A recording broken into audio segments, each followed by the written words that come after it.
মাত্র ২ ঘন্টা সাডেন প্ল্যানে চলে গেলাম গ্রামে এবং সেখানে গিয়ে কি করলাম সেই সকলই থাকছে আজকের ব্লগে। গ্রামে যাওয়ার কোনো ইচ্ছা ছিল না, কিন্তু আমার কাজিনের আকিকা দেওয়া হবে বিধায় আমার খালামণি বারবার কল দিয়ে আমাদের রিকোয়েস্ট করতেছিল যেন আমরা অল্প কিছু দিনের জন্য হলেও গ্রামে যাই। তাই আর কথা না বাড়িয়ে উঠে পড়লাম ভোলার লঞ্চে। আমাদের বাড়ি ভোলার একেবারে শেষের দিকে হওয়ায় সেখানে যেতে প্রায় ১ রাত সময় লাগে। মানে পুরো একটা রাত আমাদের লঞ্চেই জার্নি করতে হয়।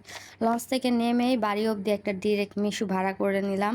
লঞ্চ ঘাট থেকে আমাদের বাড়িতে যাইতে প্রায় ২০ থেকে ৩০ মিনিট সময় লাগে। মিশুক থেকে নেমেই একটু হেঁটে বাড়িতে যেতে হয়। গ্রামের রাস্তাগুলো ভাই আমার বেশ ভালো লাগে। গ্রামে গিয়ে কোনো মতেই খালি জামাকাপড়ের ব্যাগটা রাইখাই চলে গেছিলাম খালামণিদের বাসায়। তাদের বাড়ি আমাদের বাড়ি থেকে মাত্র ৩-৪ মিনিটের দূরত্বে। সেখানে গিয়ে আকিকার ছাগলগুলোর সাথে একটু দুষ্টামানি করতেছিলাম। সাথে আমার ছোট ভাই বোনগুলোও ছিল। আমরা যাওয়ার কিছুক্ষণ পরই ছাগলগুলো আকিকা দিয়ে ফেলছিল। তারপর গোস্ত কাটার পালা।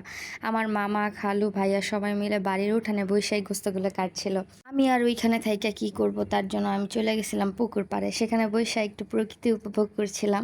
কিছুক্ষণ পর বাড়িতে এসে দেখি বিরিয়ানি রান্না করার প্রস্তুতি চলতেছিল। গ্রামে দুপুরে খাবার খাইতে প্রায় ৩টা থেকে ৩:৩০ বাইজা যায়।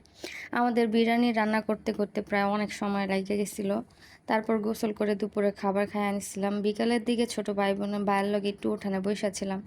কি করবো ভাইবা পাইতেছিলাম না, তাই ২ ভাই বোন মিলে একটু বন্ডামি শুরু করে দিছি। এই তো গ্রামের প্রথম দিনে এইগুলাই করছি, আর কিছুর কোনো ক্লিপ নেওয়া হয় নাই। তাই আর কি করার।